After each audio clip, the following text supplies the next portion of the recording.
Hey, how's it going? It's Jesse here from the Wholesaling Secrets podcast. I've got an amazing guest here today with us. He's worked with some of the top wholesalers, some of the biggest influencers in the real estate game, investing game. Anyways, his name is Josh Culler. He really specializes in social media and content, organic content specifically. And I hope this sort of changes your perspective or sheds new light on how you can go about building, a personal brand. And think about what are your goals when it comes to social media, because it's had a huge impact on a lot of real estate investors. Anyways, I'm going to shut up now, let you dive right in this episode here with Josh Culler. All right, how's it going, everybody? We've got a special guest here, Josh Culler. Josh, how you doing? Doing good, man. How are you?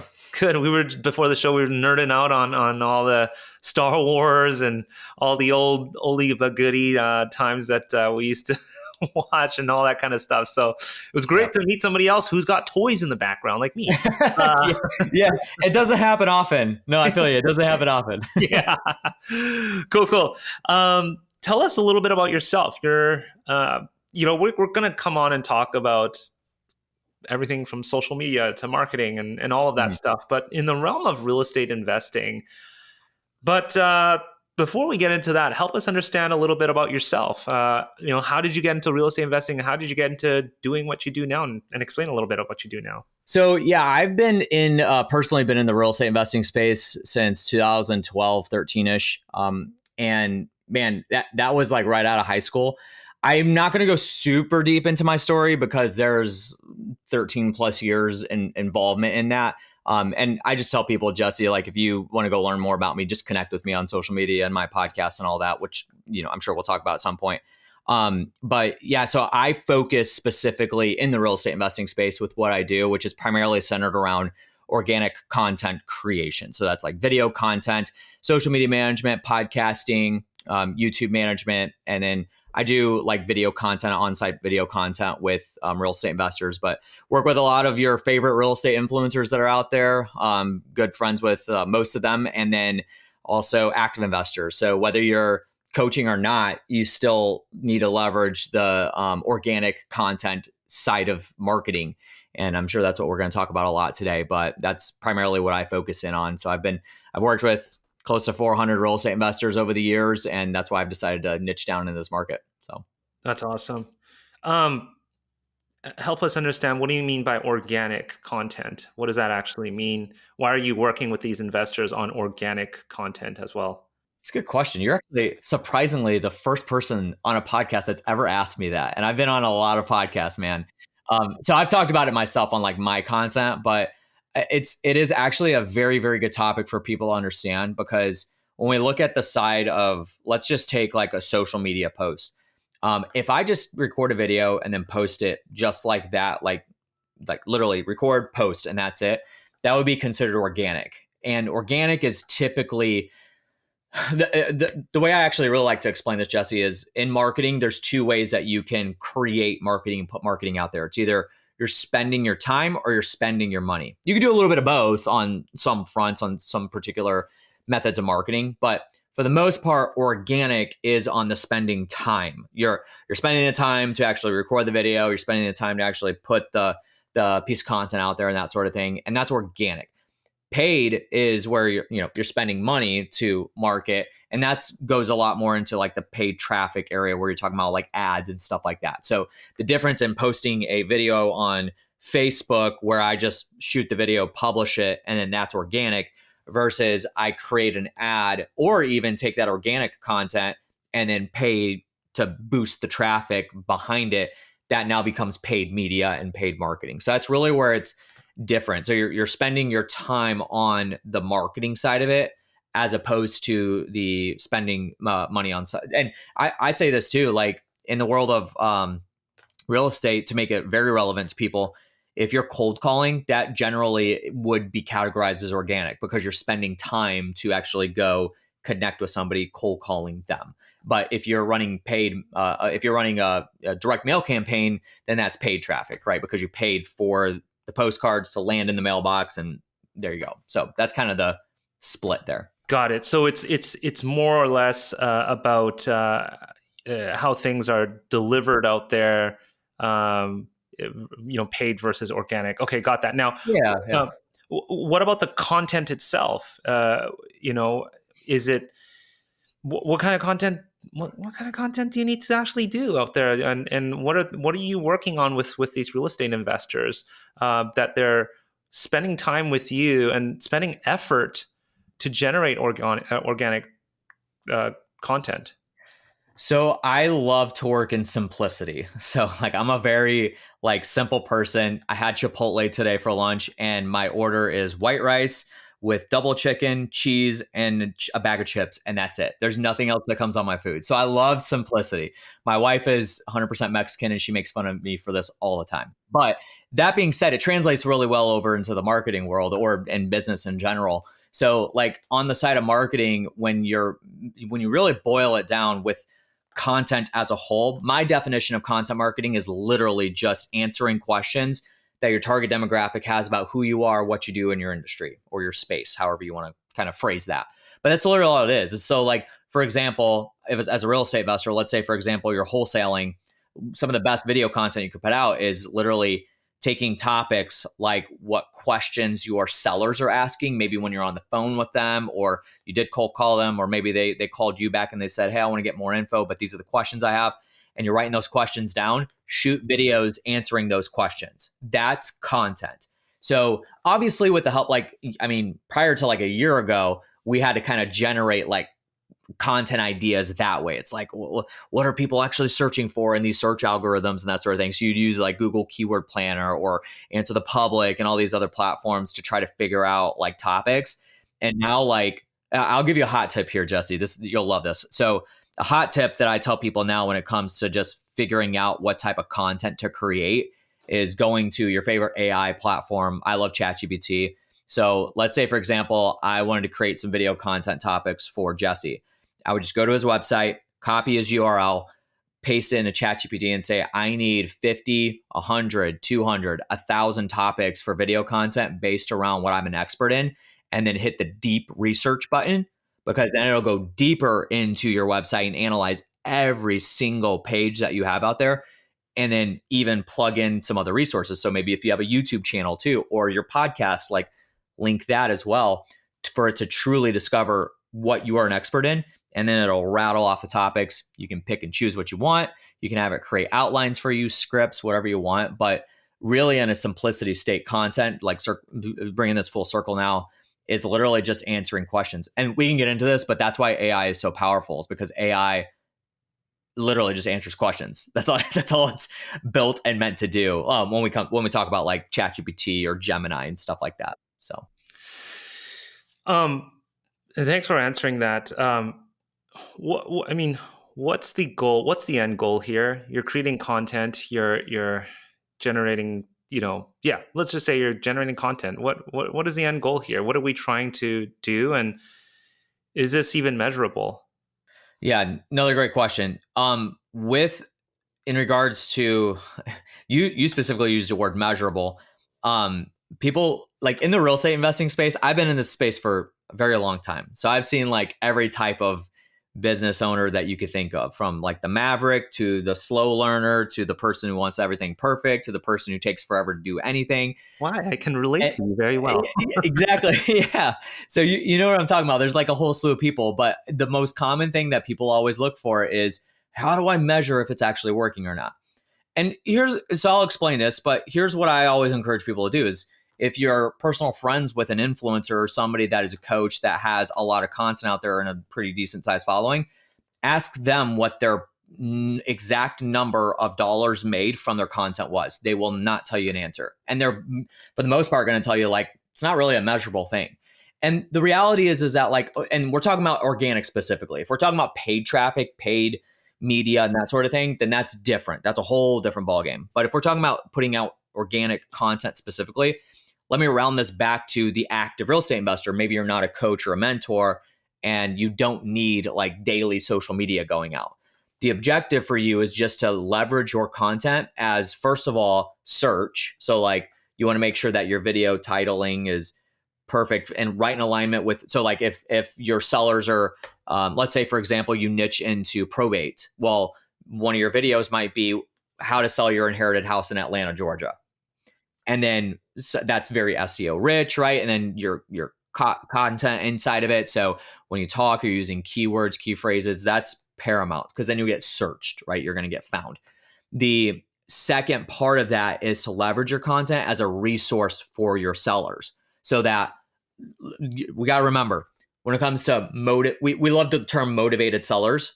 And the word motivated implies that at some point, the pain is going to be enough to where the seller takes action to try to fix that pain, right? So this is why if you're doing any kind of SEO or PPC, they tell you like you better have somebody on the phones right there, because what happens is if Lucy is up at 2 a.m. because Uncle Bob died and she inherited the house in Atlanta, Georgia, and it's keeping her awake, she doesn't know what to do, she thinks it's going to be a burden, she's going to go online, look up like how to sell my house in Atlanta, Georgia that I just inherited. And if your video pops up answering the question that she asked, and it explains very thoroughly the steps of how to disposition your house, who's the first person that Lucy's going to call in the morning when the waking hours are going, right? And more than likely sell the house to you because you delivered value by answering a question of a pain point that she had when she was motivated. So the objective of the content is to be a resource for your sellers right then and there.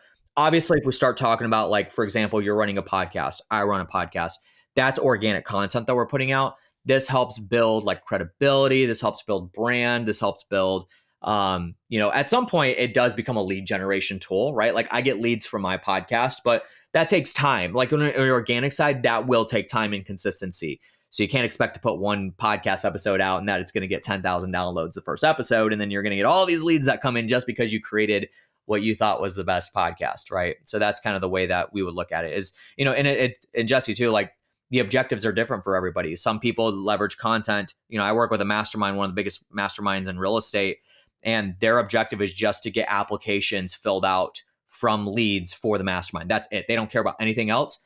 They look at it as like once that application's filled out, now that's in the sales pipeline. So that's now out of the organic content pipeline. So it's not the content's responsibility to convert. It's just to get it to the platform to fill out, right? For wholesalers, it's to get leads from motivated sellers. From coaches, it's to get students, right? So it's subjective. What I kind of, as I wrap this up, is kind of like pointed to is I call it the North Star. What's the one thing that you do that you're trying to get people to? You build the content around that to drive people to that thing, and that's it. So you sort of answered my question there. Do you have to have a purpose when you're starting this off? And it sounds like you do. And then does that mean every content piece needs to directly feed into that purpose? Like, let's say I am a real estate investor. Let's not talk about gurus and influencers here, but let's just talk about I'm an investor. I want to generate leads, or I want to be an authority. Like, yeah, would you suggest every piece should be around that, or should they share a little bit about what's going on behind their lives and show what goes on and in the business? What are your thoughts on that? Okay, so that I love having this conversation. And again, you're the first person. Dude, you're asking some really good questions because these are questions that nobody's ever asked me before.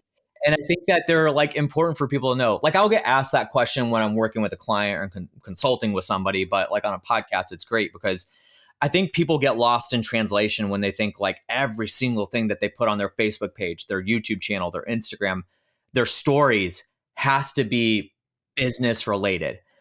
There's some people that there is. Now, I'll just tell you the way that I work with clients, right? When we're managing their social, and this is no way for me to promote what I do, but it's the best kind of layout that I can give you. When I'm working with a client and we're talking about like, all right, we're going to be posting 2 videos a day on Facebook Reels, Instagram Reels, YouTube Shorts, TikTok, LinkedIn. We're going to be publishing a podcast a week or whatever it is.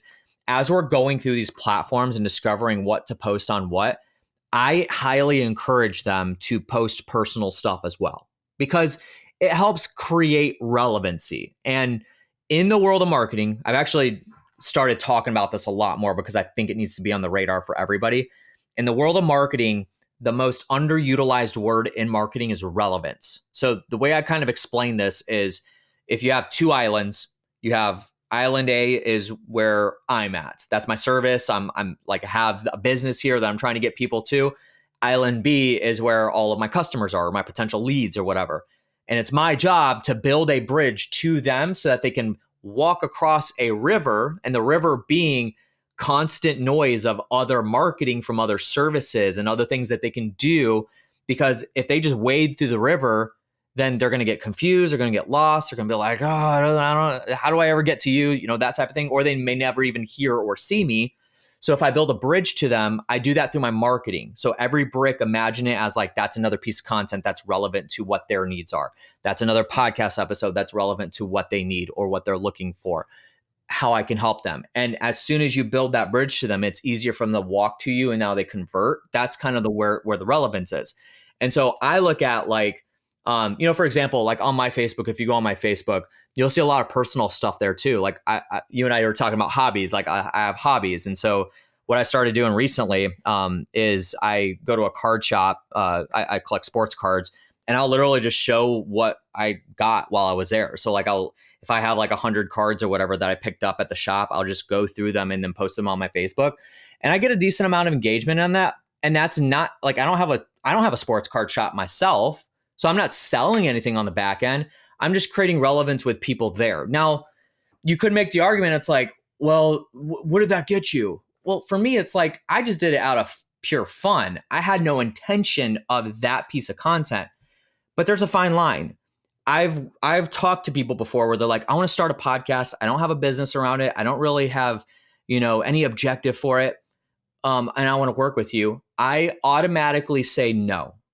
And the reason why is because just because it's a purpose, or people like to use the word passion project. They'll say that's a passion project, and I just want to put it out there. Well, love you to death. That's an amazing idea, but that doesn't pay the bills. That like that's not going to pay me in any way. So when it comes to commitment levels, that's what you have to be thinking about. Is like, okay, if I put up videos on my own about the sports cards that I hauled at the shop today, that's not going to really like impact one way or the other. It's just something I want to do for fun. I don't do it every day, maybe once a week at most. But if we're putting out content that's intentionally built to drive leads and traffic and use it as marketing, then yes, it needs to be built around marketing. But that doesn't mean you can't post pictures of your wife or your kids or your loved ones and that sort of thing. Like, it's still important to make sure you're a human being and showing people that who you are, what you do, because especially if, I like to look at it like if you're a wholesaler and you're posting content about your team, you're showing off your culture, sellers will love that. Like, even though it's a transactional relationship, they'll look at that and be like, you know what? They seem like they really care about their employees. Maybe they'd care about my process too. So even though it's not directly built to be a marketing piece, it still does leverage as like that hits home with them. So there's not really a straightforward answer to it. Normally I tell people like, whatever you want to do, you do it. Ultimately, if you're leveraging content for marketing, then it needs to be built around your North Star. But you can also pepper in some extra stuff if you wanted to. All right. So just like Josh on this episode here, he's got systems in place, people in place. He obviously keeps everything organized with all the big clients that he works with. And this is no different from running any other business. And this is exactly what we do here with Pebble. When it comes to tracking your past marketing history, pulling up property records, doing your due diligence, sending out letters, generate documents, having your team move in the same direction, making sure leads don't get dropped, automations, communications, all of that centralized into one place. This is what Pebble is all about, and this is what I spend most of my time with my team building out. Pebble is a platform to help you streamline and do more deals when it comes to real estate investing, whether it comes to land or wholesaling houses, whatever it is. You are doing marketing, you are running a business, you have a team. If you want to learn a little bit more of how we're accelerating and simplifying for real estate investing teams out there, head over to pebblerei.com. You can book a demo with us at any time. Check out what we've got going on. There's a lot baked in there. Anyways, I'm enjoying this episode a lot here. So let's jump back into this episode here with Josh Culler.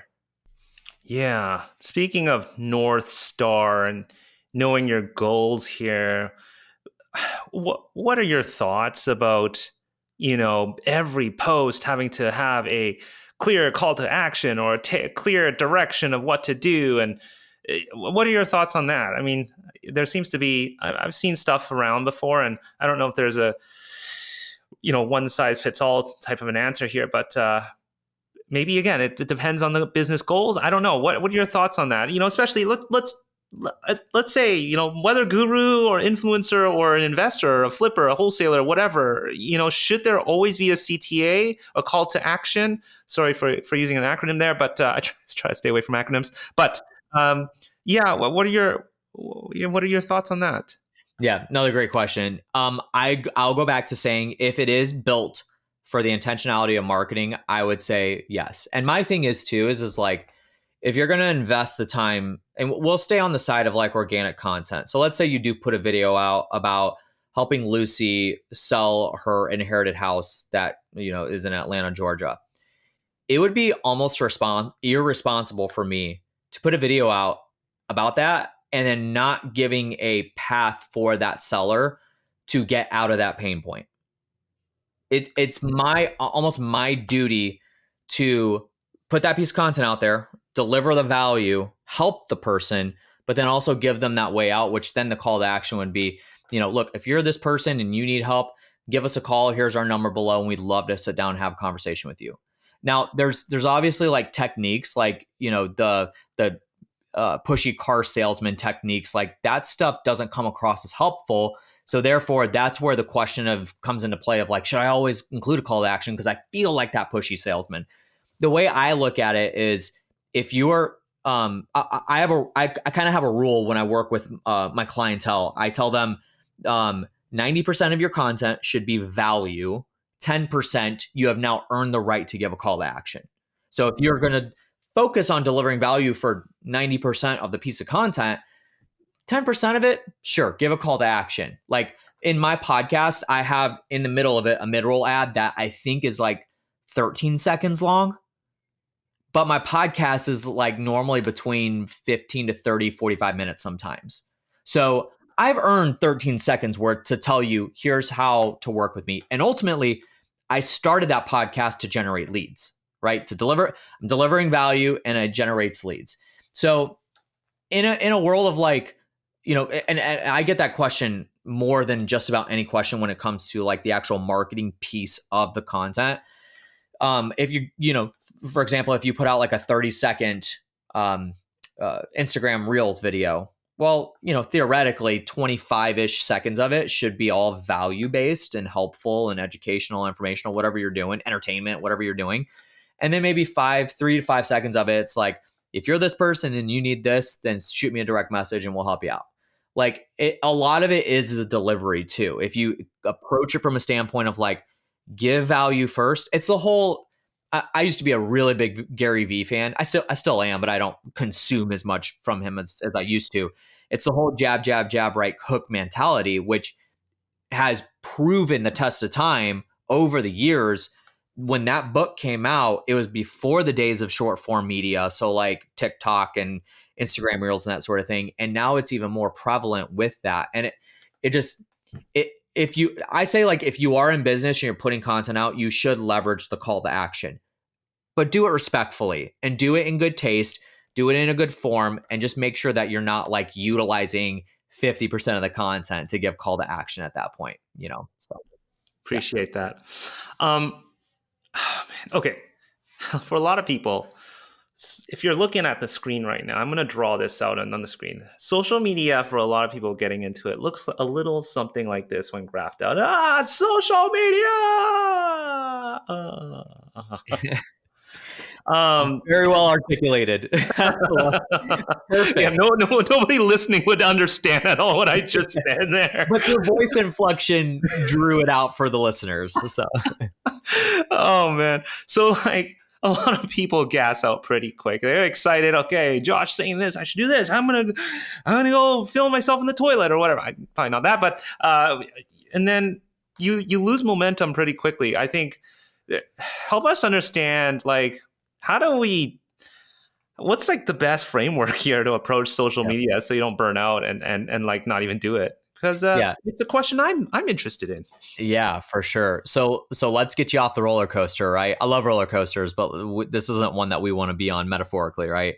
I'll start off with saying the house that's built on sand will crumble the fastest. So it's the whole like parable about like the foundation that you build your house on is, that's the most important piece of the structure itself. So when I look at it, the foundation is the equivalent to the strategy that you're pulling out for the content.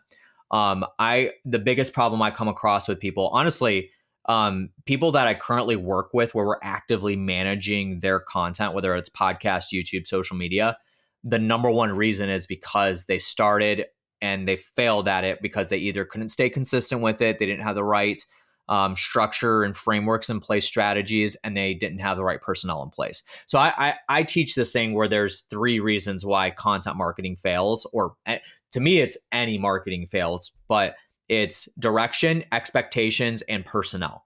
So direction is strategy, framework, like all that stuff.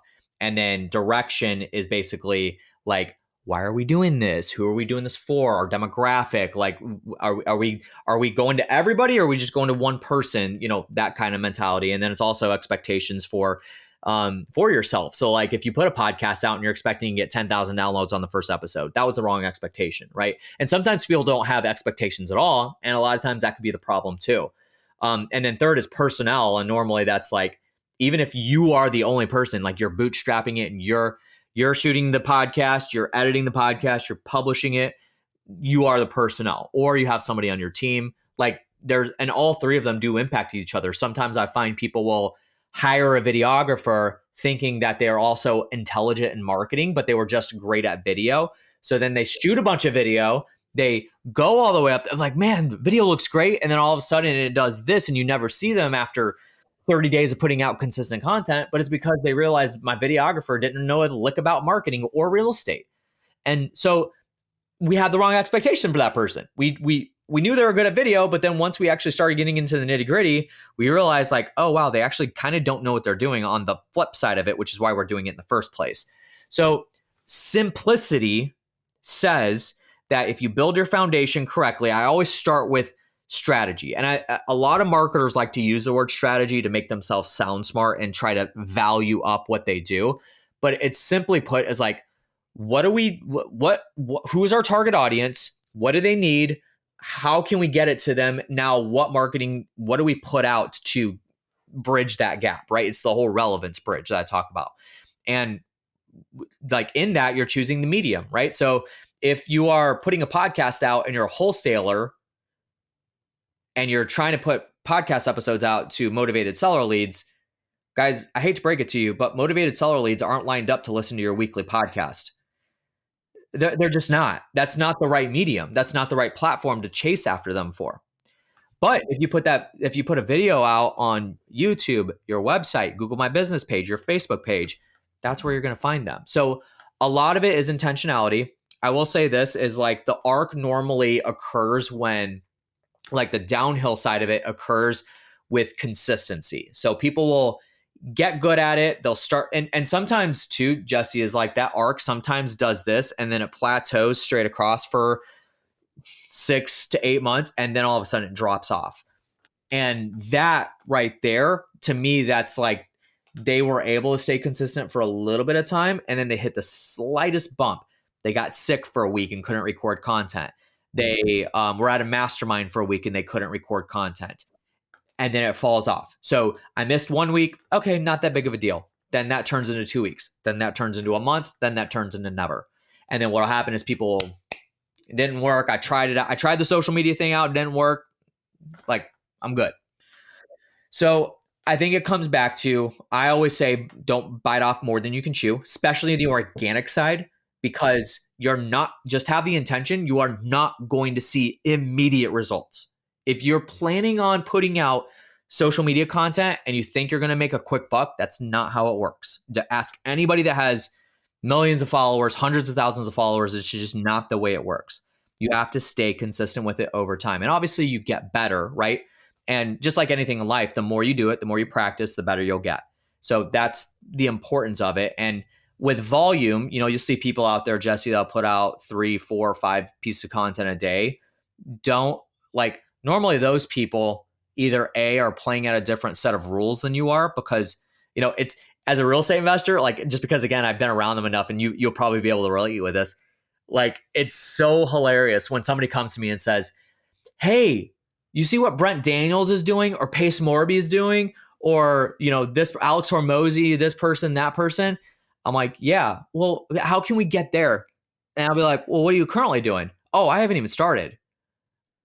Bro, that's not how it works. Like, we have to, that's expectation. That's one of the reasons why people fail. It's because they started off thinking they're going to be an Alex Hormozy right out the gate. And they realize, like, oh shit, like, Alex has been putting out content for years, and a lot of content, and has invested a lot of money into his content. That's why he's at where he's at. It takes time to get there. So expectation is important. So I say, start with what's comfortable for you. If it's manageable for you to put out one podcast episode a month and you can do that, start there. Then level that up to 2 a month, then once a week, whatever you can do. But don't fall off, because what people will do is they'll bite off more than they can chew. Then they don't want to swallow, they spit it out, and then they don't come back to it. So I love that. I've got a couple more questions here for you.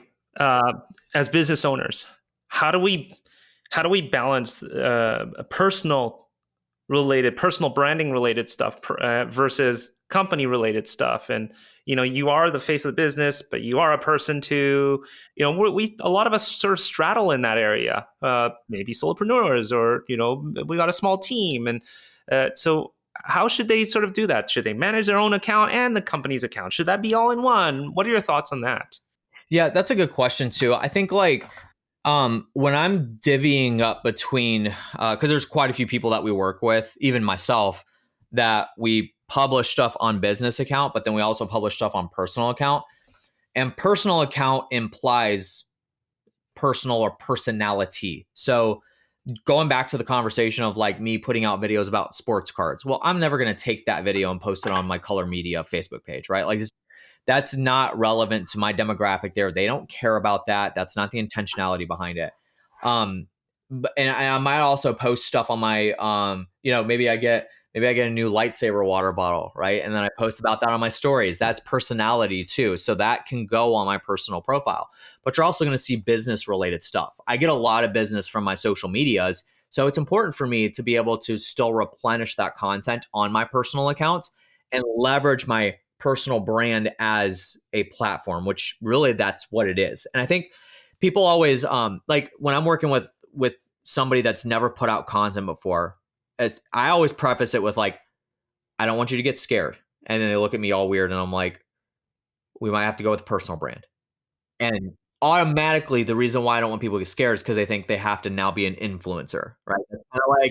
That's kind of like the implication of it. But to me, I look at it as, like, if you're the head honcho and you are the face of the business currently, then you should be putting yourself out there, not for the sake of becoming an influencer, but for the sake of marketing and using your personal brand as a platform. Because it's not really any secret. Like, your face, whether you're ugly, pretty, sad, angry, like, whatever, a face is always going to get more engagement and more traction than a logo will. There are some logo-based brands out there. I think of, like, Bigger Pockets. However, that was built on the backside of Brandon, right? Like, Brandon as a personal brand was able to leverage that and push that to new heights under the umbrella of Bigger Pockets. There's other platforms out there that have decent sized following, but then if you go to the CEO or the head honcho's personal accounts, they're going to have a much larger following and much more engagement. That's just kind of the way that, like, people want to connect with people and not necessarily logos or brands and that sort of thing. Brands are important, but I will go back to saying, like, for example, let's say, again, you're a real estate wholesaler and you're putting content out. We do this for several people right now, where we'll put out content, like I talked about earlier, towards motivated seller leads on their business accounts, but we're not going to put that on their personal account because maybe their Facebook friends list, there's probably not a Facebook friends list of, like, motivated seller leads, right? But maybe they have realtors in their local market. Maybe they have other wholesalers in their local market, or people just in their local market that they know. And maybe, like, Karen that you graduated with in high school, she's like, oh, I didn't know that Jesse bought real estate in this market. Like, I might have somebody for you. Let me send you a referral. And this is how like the referral gets started, right? Like people know someone that knows someone and then they refer them to you and that sort of thing. So the type of content might put out on my personal page might be like walkthroughs of properties or giving case studies and then saying like, if you're a realtor and you have a deal like this, make sure to send them my way. We do referral fees and here's the way that looks and that sort of thing. That's the type of stuff that I would be putting out. So it really just depends on your demographic and the platform and the medium in which you're putting it out there for. So got it. All right. I want to quick answers here before we wrap up here. Tool recommendations that anybody can start using and that you would recommend.